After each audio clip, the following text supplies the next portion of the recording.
బ్రాహ్మణులకు శుభవార్త. Hindu priest services in USA. విదేశాలలో ఉద్యోగ అన్వేషణ చేయాలనుకున్న ఔత్సాహికులకై అభ్యర్థుల నుండి దరఖాస్తులు కోరుతుంది. సంప్రదించవలసిన వాట్సాప్ నంబర్ 9866153999. నమస్తే, వెల్కమ్ టు అవర్ ఛానల్. నేను పద్మిని. ప్రస్తుతం పాటు ప్రముఖ ఆధ్యాత్మికవేత్త, astrologer, tarot card reader and Vedic nutritionist Shrimati Vanaja Ramisetti garu మనతో పాటు ఉన్నారు. మాట్లాడదాం. వనజ గారు నమస్కారం అండి. వనజ గారు, భాద్రపద మాసం వచ్చేస్తోంది. భాద్రపద మాసం అంటే సెప్టెంబర్ మాసం. మరి ఈ సెప్టెంబర్ మీరు లాస్ట్ మంత్ నుంచే స్టార్ట్ చేసి ఉన్నాము tarot card reading. Every month tarot card అంటే ఎంత బ్యూటిఫుల్ యాక్యురేట్ రిజల్ట్స్ ఇస్తాయి అంటే అది దాన్ని ఫాలో చేసే వాళ్ళకైతే చాలా మెస్పరైజింగ్ గా అనిపిస్తుంది. నాకైతే చాలా బ్యూటిఫుల్ గా అనిపిస్తుంది టారో కార్డ్ రీడింగ్ అనేది. మామూలుగా అన్ని ఇప్పుడు ఆస్ట్రాలజికల్ ప్రెడిక్షన్స్ కానివ్వండి అవన్నీ ఉన్నా ఓకే, నాకెందుకునో నేను చాలా సార్లు టారో ప్రిడిక్షన్స్ పర్ఫెక్ట్ అనిపించింది మోస్ట్ ఆఫ్ ద టైమ్స్. కాబట్టి ఈ లైన్ చూస్ చేసుకొని సో చాలా మందికి నేను టారో రీడర్ గానే తెలుసు ఎక్కువ మందికి.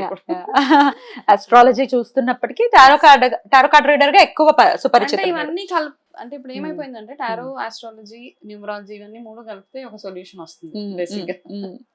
ఓన్లీ థింగ్ ఇస్ కనెక్టెడ్ గా ఉండాలి, కనెక్ట్ అవ్వాలి దానికి.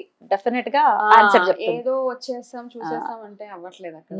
మామూలుగా రెగ్యులర్ గా దానికి చేయాల్సిన ప్రాసెస్ అంటే మనం మెడిటేషన్ కానివ్వండి, క్లీన్ గా ఉంచుకోవడం, మైండ్, బాడీ ప్రెజెంట్, ఇవన్నీ ఆ ప్రెజెన్స్ అవసరం చాలా. అంటే మీరు చెప్తారు కాబట్టి అసలు దాన్ని ఫాలో చేసే వాళ్ళైతే దాని ఇన్స్ట్రక్షన్స్ తీసుకోవచ్చు. రైట్ అండి. సో భాద్రపద మాసం ఎలా ఉండబోతుంది, ద్వాదశ రాశులకి మీరు ఒక అస్ట్రాలజర్ కూడా కాబట్టి సో దాన్ని కూడా రిలేట్ చేస్తూ డెఫినెట్ గా మనం మాట్లాడుకుంటే మీరు అన్నట్టుగా ఇంకాస్త యాక్యురసీ ఇంకొంచెం పెరుగుతుంది కాబట్టి సో ఎట్లా ఉంటుందని అనుకోవచ్చు. భాద్రపద మాసం, సెప్టెంబర్ మాసం, అసలు సెప్టెంబర్ మాసం ఎవరి చేత రూల్ చేయబడుతూ ఉంటుంది జనరల్ గా according to your analysis? Okay, so ఇది కూడా మనం యాక్చువల్ గా టారో తీసే చూద్దాము. సెప్టెంబర్ మాసం అసలు ఏ గ్రహం చేత రూల్ అవుతోంది అనేది ఒకసారి చూద్దాం. కాన్సన్ట్రేషన్ అప్పుడు ఆ గ్రహం మీద పెడితే బాగుంటుంది అనుకోవచ్చా? సో మనకి ఇది ఎక్కువ మనకి ప్రిడిక్షన్ ఎట్లా ఉంటదంటే ఒక ఇండికేషన్ ఇస్తుంది అనమాట. మనము okay Buddha, mercury okay okay. So ఈసారి ఆ ఎనర్జీస్ ఎక్కువగా ఉంటాయి అన్నమాట. బుధ గ్రహం ఎనర్జీస్ ఎక్కువగా ఉంటాయి కాబట్టి మనం దాన్ని బేస్ చేసుకుని మనం టారో రీడింగ్ చేయొచ్చు. తప్పకుండా. బుధుడు అంటేనే బుద్ధికి కారకుడు, మా వాక్కుకి కారకుడు. డెఫినెట్ గా మన బుద్ధి బాగుంటే అన్ని బాగుంటాయి. నిజంగానే బుద్ధి బాగుంటే అన్ని బాగుంటాయి పర్ఫెక్ట్ గా. ఎందుకంటే మన థాట్ ప్రాసెస్ బాగుంటది కాబట్టి మనం ఏం చేయాలన్నా ఎటువంటి అంటే క్లారిటీగా చేస్తూ వెళ్ళిపోవచ్చు. మంచి గారు, ఒక ఆస్ట్రాలజర్ గా చెప్పండి, నవగ్రహాలలో కొన్ని గ్రహాల గురించి డెఫినెట్ గా భయపడిపోతూ ఉంటారు.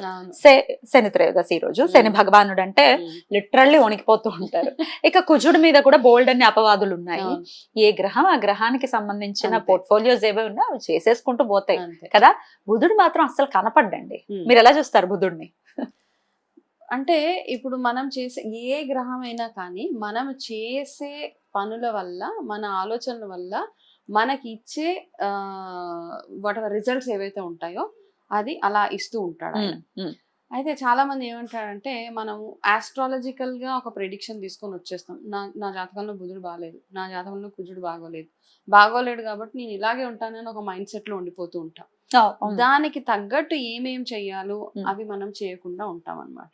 ఇప్పుడు ఇవన్నీ నేచర్ కి సంబంధించి ఏ ప్లానెట్ కి చూసుకున్నా నన్ను అడిగితే మనము నేచర్ కి చేసేది భూతదయ ఏదైనా అనొచ్చు. మనం పూజలతో పాటు చేసే మంచి పనులు, మంచి వాక్కు, మంచి ఆలోచనలు, వీటి వల్ల వాటి ఎఫెక్ట్స్ ఏవైతే ఉన్నాయో చాలా మినిమైజ్ అయిపోతూ ఉంటాయి అన్నమాట. మనం భయపడాల్సిన గ్రహాలు అంటూ ఏమీ నిజంగా. ఇప్పుడు ఫర్ ఎగ్జాంపుల్ చిన్నగా మనం మాట్లాడుకుందాం. చాలా మంది ఏమంటారు, చిరిగిపోయిన బట్టలు వేసుకోవద్దు అంటాం. చిరిగిపోయిన బట్టలు వేసుకున్నప్పుడు ఏమవుతుంది అంటే డెఫినెట్ గా అయ్యో పాపం అంటారు అందరు చూసి. ఇప్పుడు ఫ్యాషన్ అయిపోయింది, వారే వా అంటున్నారు వనజ గారు. ఇప్పుడు చిరిగిపోయిన బట్టలు వేసుకుంటే అయ్యో పాపం. ఆ అయ్యో పాపం దగ్గర ఏమవుతుంది అంటే మనకి ఏం డెఫినెట్ గా అక్కడ రాహు ఇంపాక్ట్ ఎక్కువగా ఉంటది అనమాట. సేమ్ థింగ్ మనం చాలా మందిని చూస్తూ ఉంటే మామూలుగా డ్రైవింగ్ చేసేటప్పుడు కూడా నార్మల్గా ఎవరు డ్రైవింగ్ వాళ్ళు చేసుకుంటూ ఉంటారు. డ్రైవింగ్ చేసినప్పుడు ఎవరన్నా మీకు అడ్డొచ్చారు, వాళ్ళకి వినబడదు మనం అనేది. కాకపోతే అక్కడ 2-3 బూతులు తిడతాం మనం. వీడు అడ్డొచ్చాడు, వాడు అడ్డొచ్చాడు అని. అంటే అలా అనుకోము, జస్ట్ ఒక అబ్యూజ్ వెళ్ళిపోతుంది అనమాట. తెలిసి తిడుతూ ఉంటారు. సో డ్రైవింగ్ అనే కాదు, నార్మల్ గా కూడా వాడుక భాష ఏదైతే ఉంటుందో, జనరల్ గా చిన్న విషయానికి పెద్ద విషయానికి మనం అనే ఒక్కొక్క మాట ఏదైతే వాడతామో అవతల వాళ్ళని ఇట్లాగా బాధ పెట్టేలాంటి మాటలు చాలా ఏదైతే పోక్ అంటామో, చేస్తుంది. అట్లా అన్నప్పుడు ఏంటంటే జనరల్ గా అంటే ఈ మధ్య ఇప్పుడు అవన్నీ నేను మాట్లాడలేను. సడన్ గా ఒకళ్ళ మనసు హర్ట్ చేసే లాంటి మాటలు అనేస్తున్నప్పుడు అట్లా ఉన్నప్పుడు ఏమవుతుందంటే మీ గ్రహాలు ఎంత బాగా అన్నా ఉండనివ్వండి, దానికి మంచి related results గా ఉంది. మీకు మైనస్ పాయింట్స్ అయిపోతూనే ఉంటాయి. కంట్రోల్ కాబట్టి చేసుకోవాలి. అవన్నీ కంట్రోల్ చేసుకోవాల్సి అసలు ఈ మాటలకి ప్లే చేసేదే ఈయన బుధుడు. అది బాబు ఈ మంత్ జాగ్రత్తగా ఉండాలి. కాబట్టి కొంచెం మన మాట తీరు ఏదైతే ఉందో ఆ మాట తీరుని మనం కంట్రోల్లో పెట్టుకోవాలన్నమాట. మీరు ఎన్ని మాటలు అంటూ ఉంటారో మీకున్న బుధుడు యొక్క పవర్ ఏదైతే ఉంటుందో అది అలా అలా అలా మైనస్ అయిపోతూ ఉంటుంది. Right. అలా సేమ్ థింగ్ మీరు ఇంట్లో వేసుకునే బట్టల దగ్గర నుంచి మీరు వాడుకునే చింకి బట్టలు, విరిగిపోయిన సామాన్, ఇవన్నిటిని ఎక్కువగా వాడుతుంటే శని రాహు కేతు గ్రహాలు మైనస్ అయిపోతూ ఉంటాయి మనకి. ఓకే, జనరల్ గా ఏ గ్రహం వచ్చి మనకి బ్యాడ్ చేసేదండి, మనం చేసే మంచి కార్యక్రమాలు, ప్రతిరోజు చేసే ఆరాధన, దైవ ఆరాధన ఏదైతే ఉందో అవన్నిటితోటి మనకు ప్రొటెక్షన్ అంతే. కాకపోతే మీరు ఎక్కువగా ఆలోచించేస్తూ ఉంటారు, నాకు బాగోలేదు. నార్మల్గా ఇప్పుడు మన దగ్గరికి ఎవరైనా రీడింగ్కో దేనికో వచ్చినప్పుడు సగం రీసెర్చ్ వాళ్ళు చేసేస్తుంటారు, నాకు ఈ గ్రహం బాగాలేదండి, నాకు ఇది అయిపోతుందండి. ఇట్స్ ఓకే, అంత భయపడాలి. ఆరోగ్యమైనా కానీ జాతకమైనా కానీ. ఇక ఫైనల్లీ మీనరాశి వారికి ఎలా ఉండబోతోంది? డెఫినెట్గా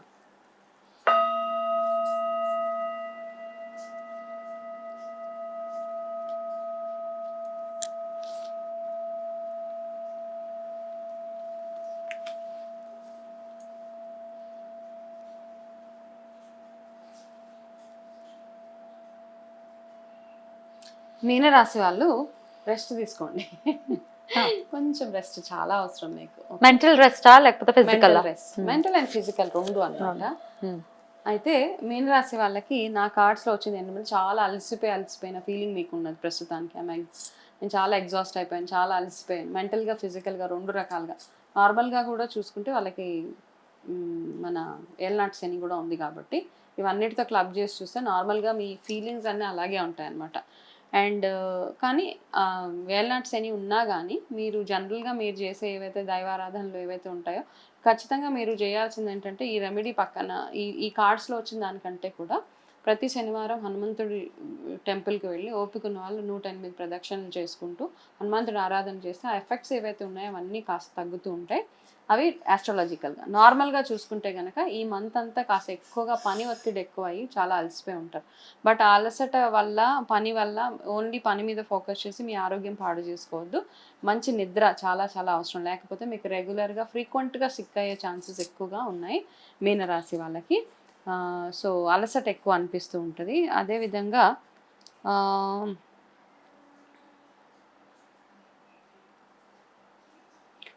సెకండ్ హాఫ్ ఆఫ్ ద మంత్లో అంటే ఒక 2 వారాలు అయిన తర్వాత కాస్త స్ట్రెస్ రిలీఫ్ ఉంటుంది మీకు అనమాట. ఫస్ట్ హాఫ్ కొంచెం ఎక్కువగా స్ట్రెస్ అనిపిస్తుంటుంది.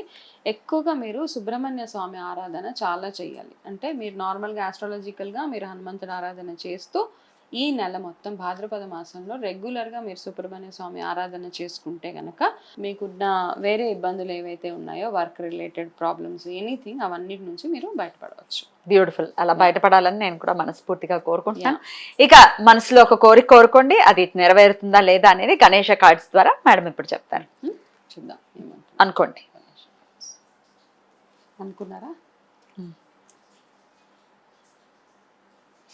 మీరు ఇప్పుడు ఏదైతే మనసులో కోరిక అనుకున్నారో అది మీకోసం రైట్ కోరిక కాదు. వద్దయితే ఓకే, మీరు ఏదైతే మనసులో అనుకున్నారో that's not a right thing.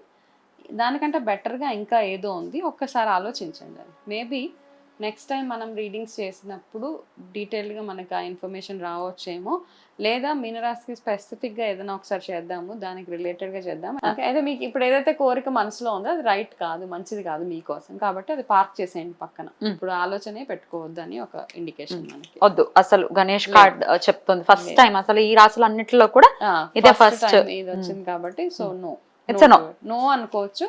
And right కూడా కాదు. నో అని దాన్ని పట్టుకొని ఎలాడొద్దు, రైట్ కాదు, ఆలోచన మార్చుకోండి కాస్త. దానివల్ల ఇబ్బందులు అనవసరంగా. అంతే అంతే. రైట్ అండి, చాలా బ్యూటిఫుల్ గా ఎక్స్ప్లెయిన్ చేశారు. ద్వాదశ రాశులకి కూడా ఎలా ఉండబోతోంది ఈ భాద్రపద మాసం అనేది. Thank you so very much madam, welcome మా. ప్రేక్షకుల తరపు నుంచి. నమస్తే మేడం. నమస్తే మా.